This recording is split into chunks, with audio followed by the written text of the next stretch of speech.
ಆ ಗುಡ್ಡದಲ್ಲಿ ಇದ್ದಿದ್ದೆಲ್ಲ ಬರೀ ಕಲ್ಲುಗಳೇ. ಸುತ್ತಮುತ್ತಲ ಗ್ರಾಮದ ಜನರ ಪಾಲಿಗೆಲ್ಲ ಇಷ್ಟು ದಿನ ಅದು ಬರೀ ಕಲ್ಲಿನ ಗುಡ್ಡ ಆಗಿತ್ತು. ಅಲ್ಲಿದ್ದವು ಕೇವಲ ಬಂಡೆಗಳಾಗಿದ್ವು. ಆದ್ರೀಗ ಸೀನ್ ಚೇಂಜ್ ಆಗಿದೆ. ಆ ಬಂಡೆ ನೋಡೋಕೆ ಜನರ ದಂಡೆ ಅಲ್ಲಿಗೆ ಹರಿದು ಬರ್ತಾ ಇದೆ. ಅಷ್ಟಕ್ಕೂ ಆ ಬಂಡೆ ನೋಡೋಕೆ ಸುಂದರವಾಗಿಲ್ಲ. ಅದರಿಂದ ಕೇಳಿ ಬರೋ ಗಂಟೆನಾದ ಇದೆಯಲ್ಲ, ಅದು ತನ್ನತ್ತ ಎಲ್ಲರನ್ನ ಸೆಳೀತಾ ಇದೆ.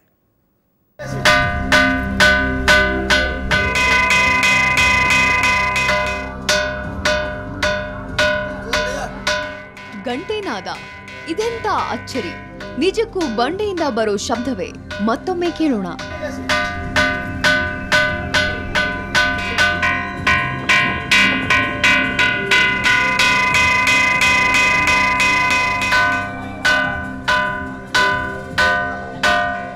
ಮತ್ತೊಮ್ಮೆ ಮಗದೊಮ್ಮೆ ಇನ್ನೊಮ್ಮೆ ಎಷ್ಟು ಬಾರಿ ಕೇಳಿದ್ರು ಶಬ್ದ ಬರುತ್ತಿರೋದು ಬಂಡೆಯಿಂದಲೇ.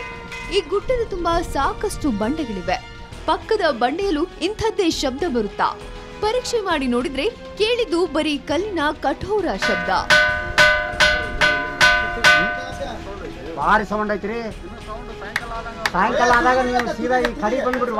ನಿಜಕ್ಕೂ ಅಚ್ಚರಿ, ವಿಸ್ಮಯ. ಇಂಥದ್ದೊಂದು ವಿಸ್ಮಯಕಾರಿ ಘಟನೆಗೆ ಸಾಕ್ಷಿಯಾಗಿರೋದು ದಾವಣಗೆರೆ ಜಿಲ್ಲೆ ಹರಪನಹಳ್ಳಿ ತಾಲೂಕಿನ ಕರಿಕಲ್ ಬೆಟ್ಟ. ಈ ಗುಡ್ಡದಲ್ಲಿ ಅಳವಡಿಸಿರುವ ಪವನ್ ವಿದ್ಯುತ್ ಕಂಪನಿಯ ಹುಡುಗರು ಕುತೂಹಲಕ್ಕಾಗಿ ಈ ಬಂಡೆಯನ್ನೊಮ್ಮೆ ಬಾರಿಸಿದ್ದಾರೆ. ಆಗ ಕೇಳಿಸಿದ ಬಂಡೆಯಲ್ಲಿನ ಗಂಟೆನಾದ ಸೂಜಿಗಲ್ಲಿನಂತೆ ಜನರನ್ನ ಸೆಳೆಯುತ್ತಿದೆ. ಸಾಯಂಕಾಲ 6 ಗಂಟೆ ಮೇಲ್ಪಟ್ಟು ಬಂದಿದ್ವಿ ಇಲ್ಲಿ ಸರ್. ಅವಾಗ ಬಂದಾಗ ಇಲ್ಲಿ ಫುಲ್ ಹತ್ಕೊಂತ ಬಂದ್ವಿ. ಹತ್ಕೊಂತ ಬಂದಾಗ ಇದು ಕಾಣುತ್ತೆ, ಕಲ್ಲು ಸಿಡ್ಲು ಬಡ್ದಿದ್ದೆ. ಅದ್ರ ಮ್ಯಾಗ ಹಾರಿದ್ವಿ. ಅವಾಗ ಸೌಂಡ್ ಬಂತು. ಅದ್ರ ಮ್ಯಾಗ ಒಂದು ಸಣ್ಣ ಕಲ್ಲಿತ್ತು. ಆ ಕಲ್ಲು ತಂದು ಕುಟ್ಟಿದಾಗ ಈ ಸೌಂಡ್ ಬಂತು ರೀ. ನಮಗೆ ಒಂಥರ ಏನೋ ಇದಾದಂಗೆ ಎಲ್ಲ ಕಲ್ಲು ಬಡ್ದ್ವಿ. ಆ ಥರ ಸೌಂಡ್ ಬರಲಿಲ್ಲ. ಇದೊಂದಕ್ಕೆ ಮಾತ್ರ ಸೌಂಡ್ ಬಂತ. ವಿಸ್ಮಯ ವೀಕ್ಷಣೆಗೆ ಕರಿಕಲ್ ಗುಡ್ಡದತ್ತ ಜನರ ದಂಡೆ ಹರಿದು ಬರ್ತಿದೆ. ಅಷ್ಟೇ ಅಲ್ಲ, ವಿಸ್ಮಯದ ಮೂಲ ಹುಡುಕೋ ಸಾಹಸ ಕೂಡ ಜೋರಾಗಿದೆ. ಕರಿಕಲ್ ಗುಡ್ಡದ ಐತಿಹಾಸಿಕ ಹಿನ್ನೆಲೆ ಕಲೆ ಹಾಕಲಾಗುತ್ತಿದೆ. ಇತಿಹಾಸ ತಜ್ಞರು, ಭೂವಿಜ್ಞಾನಿಗಳಿಗೂ ವಿಷಯ ಮುಟ್ಟಿಸಲಾಗಿದೆ. ಇದನ್ನು ಕರೆಕಲ್ಲು ಗುಡ್ಡ ಅಂತ ಕರೀತಾರೆ. ಪುರಾತನ ಕಾಲದ ಕಲ್ಲು ಅದು ಇದು ಮತ್ತು ಗುಹೆಗಳು ಇವೆ ಸರ್. ಇದರಲ್ಲಿ ಇಲ್ಲಿ ಯಾವುದೇ ಒಂದು ಕಲ್ಲಲ್ಲಿ ತಾಮ್ರದ ಶಬ್ದ ಕೇಳಿ ಬರ್ತಿದೆ ಅಂತ ನಮ್ಮ ಫ್ರೆಂಡ್ಸು ಎಲ್ಲ ವಿಡಿಯೋ ಮಾಡಿ ಅದನ್ನು ನಮಗೆ ಸೆಂಡ್ ಮಾಡಿದರು. ಅದಕ್ಕೋಸ್ಕರ ಇಲ್ಲಿ ಏನೋ ಒಂದು ವಿಸ್ಮಯಕಾರಿ ಏನೋ ಒಂದು ವಿಶೇಷತೆ ಇದೆ ಅಂತಂದು ನಾವು ಎಲ್ಲ ಪಬ್ಲಿಸಿಟಿ ಮಾಡಿ ಹೇಳಿದ್ವಿ ಸರ್. ಇವರ ಮಧ್ಯೆ ಹಲವು ಊಹಾಪೋಹಗಳು ಕೂಡ ಹರಿದಾಡುತ್ತಿವೆ. ಕಲ್ಲಿನಲ್ಲಿ ಯಾವುದೋ ಲೋಹದ ಅಂಶ ಹೆಚ್ಚಿರಬೇಕು ಅಂತ ಕೆಲವರು ವಾದಿಸಿದ್ರೆ, ಇದ್ಯಾವುದೋ ದೇವರ ಪವಾಡ ಅನ್ನೋದು ಇನ್ನೂ ಕೆಲವರ ವಾದ. ಆದ್ರೆ ವಿಸ್ಮಯದ ಹಿಂದಿನ ನೈಜ ಕಾರಣ ಮಾತ್ರ ಇನ್ನು ನಿಗೂಢವಾಗಿ ಉಳಿದಿದೆ. ದಾವಣಗೆರೆಯಿಂದ ಕ್ಯಾಮರಾಮನ್ ಕಿರಣ್ ಜೊತೆ ವರದ್ರಾ, ಸುವರ್ಣ ನ್ಯೂಸ್. ನೋಡಿದ್ರಲ್ಲ, ದಾವಣಗೆರೆಯ ಈ ಒಂದು ಕಲ್ಲು ಬಂಡೆಯಲ್ಲಿ, ಕರಿಕಲ್ ಗುಡ್ಡದಲ್ಲಿರುವಂತಹ ಒಂದು ಬಂಡೆಯಲ್ಲಿ ಈ ರೀತಿಯಾಗಿ ಆ ಕಲ್ಲಿನಲ್ಲಿ ಸೌಂಡ್ ಬರ್ತಾ ಇರುವಂಥದ್ದು, ಗಂಟೆನಾದ ಬರ್ತಾ ಇರುವಂಥದ್ದು. ಎಲ್ಲ ಕಲ್ಲುಗಳಲ್ಲೂ ಆ ರೀತಿ ಇಲ್ಲ, ಆದರೆ ಈ ಒಂದು ಕಲ್ಲಿನಲ್ಲಿ ಮಾತ್ರ ಆ ರೀತಿಯಾಗಿ ಗಂಟೆಯ ಸದ್ದು ಕೇಳಿ ಬರ್ತಾ ಇರುವಂಥದ್ದು. ಈಗ ಆ ಕಲ್ಲು ಎಲ್ಲರನ್ನ ಆಕರ್ಷಿಸ್ತಾ ಇದೆ. ಎಲ್ಲರೂ ಕೂಡ ತಂಡೋಪತಂಡವಾಗಿ ಅಲ್ಲಿಗೆ ಬಂದು ವೀಕ್ಷಿಸ್ತಾ ಇದ್ದಾರೆ ಜನರು. ಬನ್ನಿ, ಈ ಬಗ್ಗೆ ಮಾತನಾಡೋದಕ್ಕೆ ನಮ್ಮ ಜೊತೆಗೆ ಆಂಜಿನಪ್ಪ ಅವರು ದೂರವಾಣಿ ಸಂಪರ್ಕದಲ್ಲಿದ್ದಾರೆ. ಅಲ್ಲಿ ಸ್ಥಳೀಯರಾದ ಆಂಜಿನಪ್ಪ ಅವರು. ನಮಸ್ಕಾರ ಆಂಜಿನಪ್ಪ ಅವರೇ. ನಮಸ್ಕಾರ ಸರ್. ಏನಿದು ಕಲ್ಲಿನ ಹಿನ್ನೆಲೆ ಏನಿದು? ಈಗ ಅದು ಎಷ್ಟು ವರ್ಷ ಅಂತ ಪುರಾತನ ಕಾಲದಿಂದ ಇರ್ತಕ್ಕಂತ ಅದು ಕಲ್ಲು ಬಂಡೆ ಸರ್. ಅದು ಎಲ್ಲರಿಗೂ ಗೊತ್ತಿರೋಂತ ವಿಷಯ. ಅಲ್ಲಿ ಬಂಡಮ್ಮ ದೇವಸ್ಥಾನ ಇದೆ.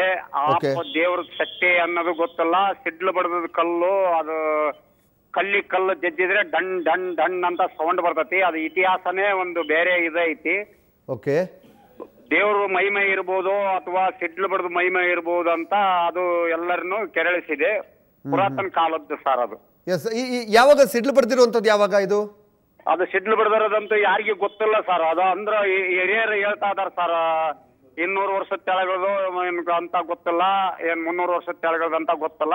ಹಂಗ ಒಬ್ರಿಗೊಬ್ರು ಇದು ಹಂಗ ಹೇಳ್ತಲೇ ಐತ್ ಸರ್. ಓಕೆ, ಅಲ್ಲ ಹಿಂದೆನೂ ಕೂಡ ಇದೇ ರೀತಿಯಾಗಿ ಅಲ್ಲಿ ಸೌಂಡ್ ಬರ್ತಾ ಇತ್ತಾ? ಗಂಟೆಯ ಸೌಂಡ್ ಬರ್ತಾ ಇತ್ತು? ಹೌದು ಸರ್. ಅಲ್ಲಿ ಹಿಂದಿನೂ ಕೂಡ ನಾವು ಸಣ್ಣ ಹುಡುಗರಿದ್ದ ನಮಗೆ ಈಗ 60 ವರ್ಷ ಸರ್. ಸಣ್ಣ ಹುಡುಗರಿದ್ದಾಗಲಿದ್ದಲು ನಾವು ಅದನ್ನ ಬಾರಿಸ್ತಲೇ ಅದಾವ ಸರ್. ಅವಾಗ ಕುರಿಗೆ ಹೋದಾಗ ನಾವು ಹೋಗ್ತಲೇ ಅದಾವ ಸರ್. ನಮ್ಮ ಕುರಿ ಅದಾವು. ಆ ಗುಡ್ಡಕ್ಕಾಗ ಕುರಿ ಮೇಸಕ್ ಹೋದಾಗ ಬರ್ತಲೇ ಎಲ್ಲರೂ ಬಾರಿಸ್ತಲೇ ಇರ್ತಾರೆ ಸರ್ ಅದನ್ನ ಕುರಿಗೆ ಹೋದಾಗ. ಅಂದ್ರೆ ಇದು ಇತ್ತೀಚೆಗೆ ಶುರುವಾಗಿದ್ದಲ್ಲ ಹಾಗಾದ್ರೆ? ಹಿಂದಿನ ಕೂಡ ಅದೇ ರೀತಿಯಾಗಿತ್ತು? ಹೌದು ಸರ್, ಹಿಂದಿನೂ ಕೂಡ ಅದೇ ರೀತಿಯಾಗಿತ್ತು ಸರ್. ಓಕೆ, ಇದ್ರ ಬಗ್ಗೆ ಯಾರು ಗಮನ ಹರಿಸಲಿಲ್ವಾ? ಅಲ್ಲಿ ದೇವಸ್ಥಾನ ಇದೆಯಾ ಅಲ್ಲಿ? ಹೌದು ಸರ್, ದೇವಸ್ಥಾನ ಇದೆ, ಸ್ವಲ್ಪ ಹತ್ತಿರದಲ್ಲಿ ಬಂಡೆಮ್ಮ ದೇವಸ್ಥಾನ ಇದೆ ಸರ್. ಓಕೆ, ಅಂದ್ರೆ ಆ ವ್ಯಾಪ್ತಿಗೆ ಸೇರುವಂತದ್ದ ಈ ಬಂಡೆ ಕೂಡ?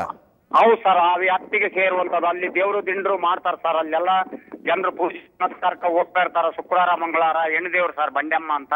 ಓಕೆ ಓಕೆ, ಇದು ಒಂದು ಕಲ್ಲಲ್ಲಿ ಮಾತ್ರ ಆ ರೀತಿಯಾಗಿದೆಯಾ ಅಥವಾ ಅಲ್ಲಿ ತುಂಬಾ ಬಂಡೆಗಳು ಕಾಣಿಸ್ತಾ ಇದೆ? ಇಲ್ಲ ಸರ್, ಯಾವ ಬಂಡೆಯಲ್ಲೂ ಶಬ್ದ ಇಲ್ಲ. ಇದು ಒಂದು ಬಂಡೆ ಬಿಟ್ರೆ ಯಾವ ಬಂಡೆಯಲ್ಲೂ ಶಬ್ದ ಇಲ್ಲ. ಓ ಎಸ್, ಓಕೆ ಆಂಜನೇಯಪ್ಪ ಅವರೇ, ಸುವರ್ಣ ಜೊತೆ ಮಾತನಾಡೋದಕ್ಕೆ ಧನ್ಯವಾದ.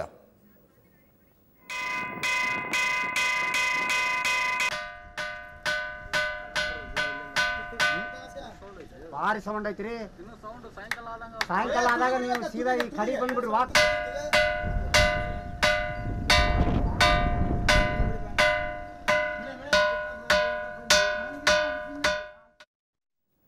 ಎಸ್, ನೋಡಿದ್ರಲ್ಲ, ಈ ಒಂದು ಬಂಡೆಯಲ್ಲಿ ಮಾತ್ರ ಈ ರೀತಿಯಾದಂತಹ ಒಂದು ಸೌಂಡ್ ಬರ್ತಾ ಇರುವಂಥದ್ದು, ಗಂಟೆಯ ನಾದ ಬರ್ತಾ ಇರುವಂಥದ್ದು. ಇನ್ನು ಗ್ರಾಮಸ್ಥರು ಹೇಳಿದ್ದನ್ನು ನಾವು ಕೇಳಿದ್ವಿ, ಅದರ ಇತಿಹಾಸವನ್ನ ಕೂಡ ಗ್ರಾಮಸ್ಥರು ಹೇಳಿದ್ರು.